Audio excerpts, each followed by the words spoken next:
Hello साथियों, स्वागत है आप सभी को हमारे चैनल पर। तो साथियों, आज के क्लास में हम बिहार बोर्ड एग्जाम 2026 के लिए क्लास ट्वेल्थ ज्योग्राफी का जो है लेसन 4 जिसका नाम है मानव विकास, इस चैप्टर का जो है आज के सेशन में सब्जेक्टिव क्वेश्चन को हल करेंगे। और इसका पीडीएफ जो है आप लोग को वीडियो के डिस्क्रिप्शन लिंक में मिल जाएगा, वहां से आप लोग पीडीएफ डाउनलोड कर लीजिएगा। सभी क्वेश्चन जो है इंपॉर्टेंट क्वेश्चन है। तो देखिए, फर्स्ट नंबर क्वेश्चन है, देखिए मानव विकास से आप क्या समझते हैं। तो इस प्रकार के क्वेश्चन जो है एग्जाम में पूछ लिया जाता है कि मानव विकास से आप क्या समझते हैं। 2 मार्क्स में जो है पूछ लिया जाता है, 2 मार्क्स में पूछ लिया जाता है कि मानव विकास से आप क्या समझते हैं। तो देखिए, मानव विकास तो देखिए ऐसा विकास जो लोगों के विकल्पों में वृद्धि करता है, लोगों को क्या करता है, विकल्पों में जो है वृद्धि करता है और उसके जीवन में सुधार लाता है। यानी कि मानव का जब विकास होता है तो उसके विकल्पों में, यानी कि उसका जो काम होता है उसमें क्या हो जाता है, वृद्धि होता है। ठीक है, वृद्धि करता है और उसके जीवन में क्या लाता है, सुधार लाता है। तो उसे क्या कहते हैं, मानव विकास कहलाता है। तो याद रखिएगा, ऐसा विकास जो लोगों के विकल्पों में वृद्धि करता है और उसके जीवन में सुधार लाता है, मानव विकास कहलाता है। तो फर्स्ट क्वेश्चन इंपॉर्टेंट क्वेश्चन है, याद रखिएगा। नेक्स्ट क्वेश्चन है देखिए वृद्धि और विकास में अंतर बताए। तो देखिए, अंतर से संबंधित जो है 2 मार्क्स का क्वेश्चन पूछा जाता है। तो आप लोग देखिए, याद रखिएगा, देखिए अंतर से संबंधित वृद्धि विकास इस प्रकार से भी लिख सकते हैं या वृद्धि और विकास इस तरह से जो है लिख सकते हैं। तो देखिए वृद्धि और विकास में अंतर बताए। तो देखिए, वृद्धि और विकास के बारे में आप लोग समझिएगा। देखिए, वृद्धि व्यक्तियों में मात्रात्मक परिवर्तन होता है, जैसे देखिए लंबाई, चौड़ाई, भार आदि में अगर परिवर्तन हो रहा है तो क्या हो रहा है कि जो है मानव का जो है वृद्धि हो रहा है। ठीक है। देखिए, विकास क्या होता है, विकास व्यक्तियों में गुणात्मक परिवर्तन होता है। विकास में क्या होता है, व्यक्ति के गुणों में, व्यवहार में क्या होता है, परिवर्तन होता है। जैसे क्या है, जैसे देखिए व्यवहार में अगर परिवर्तन हो रहा है तो मानव का क्या हो रहा है, विकास हो रहा है। अगर व्यक्तियों के जो है लंबाई, चौड़ाई, भार में परिवर्तन हो रहा है तो मानव का क्या हो रहा है, वृद्धि हो रहा है। देखिए, यह धनात्मक और ऋणात्मक दोनों हो सकती है। तो याद रखिएगा, एग्जाम में ऑब्जेक्टिव क्वेश्चन पूछ लिया जाता है कि वृद्धि और विकास में कौन से जो है धनात्मक और ऋणात्मक दोनों हो सकती है। तो याद रखिएगा कि वृद्धि जो है धनात्मक और ऋणात्मक जो है दोनों हो सकती है। लेकिन देखिए, विकास क्या होता है, विकास जो है हमेशा धनात्मक होता है। तो याद रखिएगा, विकास के बारे में हमेशा क्या होता है, धनात्मक होता है। देखिए, वृद्धि जो है यह समय अवधि में पूर्ण हो जाती है। तो वृद्धि के बारे में याद रखिएगा, वृद्धि जो है एक समय अवधि में पूर्ण हो जाती है। और विकास भी क्या होती है कि यह भी एक समय अवधि में परिवर्तन होता है। ठीक है, परिवर्तन हो जाता है। देखिए, वृद्धि की क्रिया आजीवन नहीं चलती है, वृद्धि की क्रिया जो है आजीवन नहीं चलती है। और विकास क्या है, सतत प्रक्रिया है। विकास क्या है, सतत प्रक्रिया है जो आजीवन चलती रहती है। तो याद रखिएगा, वृद्धि की क्रिया आजीवन नहीं चलती है, विकास एक सतत प्रक्रिया है। तो दोनों के अंतर याद रखिएगा, काफी इंपॉर्टेंट क्वेश्चन है। नेक्स्ट क्वेश्चन है देखिए विकासहीन वृद्धि से आप क्या समझते हैं। तो देखिए, विकासहीन वृद्धि क्या होता है कि जब वृद्धि तथा विकास साथ साथ नहीं होती है तो उसे क्या कहते हैं, विकासहीन वृद्धि कहते हैं। ठीक है, तो याद रखिएगा, जब वृद्धि तथा विकास जो है साथ साथ नहीं होते हैं तो उसे विकासहीन वृद्धि कहते हैं। नेक्स्ट क्वेश्चन है देखिए, विकासहीन वृद्धि से बढ़ रही गरीबी है। विकासहीन वृद्धि से क्या होता है, गरीबी बढ़ता है, क्योंकि वृद्धि और विकास साथ साथ नहीं होता है।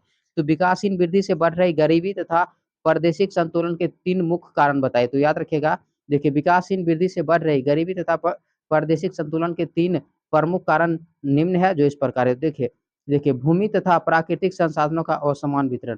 भूमि और प्राकृतिक संसाधनों का क्या होता है कि असमान वितरण होता है। तो क्या होता है, विकासहीन वृद्धि होता है, जिससे असंतुलन उत्पन्न होता है। ठीक है, और प्रादेशिक जो है असंतुलन उत्पन्न होती है। देखिए, नेक्स्ट नेक्स्ट पॉइंट है, देखिए सामाजिक विकास के लिए पर्याप्त वित्तीय संसाधनों का अभाव। सामाजिक विकास के लिए अगर पर्याप्त जो है जो वित्तीय संसाधनों का अगर अभाव होता है तो क्या होता है कि विकासहीन वृद्धि के कारण होता है। देखिए, विश्व व्यापार संगठन द्वारा संचालित व्यापार का गरीब जनसंख्या पर पड़ने वाला प्रतिकूल प्रभाव क्या होता है कि विश्व व्यापार संगठन जो संचालित व्यापार होता है उस पर क्या होता है कि विश्व व्यापार संगठन के द्वारा संचालित होता है, जिसका असर किस पर पड़ता है, गरीब जनसंख्या पर पड़ने वाला इस पर प्रतिकूल प्रभाव। ठीक है, तो इसके बारे में याद रखिएगा कि विकासहीन वृद्धि से बढ़ रही गरीबी तथा प्रादेशिक संतुलन के 3 मुख्य कारण इंपोर्टेंट क्वेश्चन है। नेक्स्ट क्वेश्चन है देखिए, विकास युक्त वृद्धि से आप क्या समझते हैं। तो देखिए, विकास युक्त वृद्धि, देखिए विकास युक्त वृद्धि ऐसा वृद्धि जिसमें वृद्धि तथा विकास विकास साथ साथ भी होती है उसे विकास युक्त वृद्धि कहते हैं। याद रखेगा कि विकास युक्त वृद्धि में क्या होता है कि ऐसा वृद्धि जिसमें वृद्धि तथा विकास साथ साथ, वृद्धि के साथ साथ क्या होता है, विकास भी होती है, तो उसे क्या कहते हैं, विकास युक्त वृद्धि कहते हैं। तो याद रखेगा कि ऐसा वृद्धि जिसमें जिसमें जो है वृद्धि के साथ साथ विकास भी होती है उसे क्या कहते हैं, विकास युक्त वृद्धि कहते हैं। देखिए, यह वृद्धि मात्रात्मक धनात्मक के साथ साथ गुणात्मक भी होते हैं। तो याद रखेगा कि विकास युक्त वृद्धि जो होते हैं, वृद्धि जो है मात्रात्मक धनात्मक के साथ साथ गुणात्मक भी होते हैं। नेक्स्ट क्वेश्चन है देखिए मानव विकास के महत्वपूर्ण पक्ष को लिखे। इस प्रकार का ही क्वेश्चन एग्जाम में पूछ लिया जाता है। तो देखिए, मानव विकास के अंतर्गत निम्नलिखित 3 महत्वपूर्ण पक्ष सम्मिलित है जो इस प्रकार है। तो याद रखिएगा, मानव विकास के अंतर्गत जो है 3 जो है महत्वपूर्ण पक्ष सम्मिलित है जो इस प्रकार है। पहला पॉइंट है देखिए, दीर्घ दीर्घ एवं स्वास्थ्य जीवन। मानव का विकास होता है तो उसका जीवन क्या हो जाता है? स्वस्थ हो जाता है और दीर्घ हो जाता है, ठीक है? जिसको जीवन प्रत्याशा बोला जाता है, ठीक है? उसके बाद देखिए, साक्षर और ज्ञानवान होना। मानव के विकास होने के साथ-साथ क्या हो जाते हैं?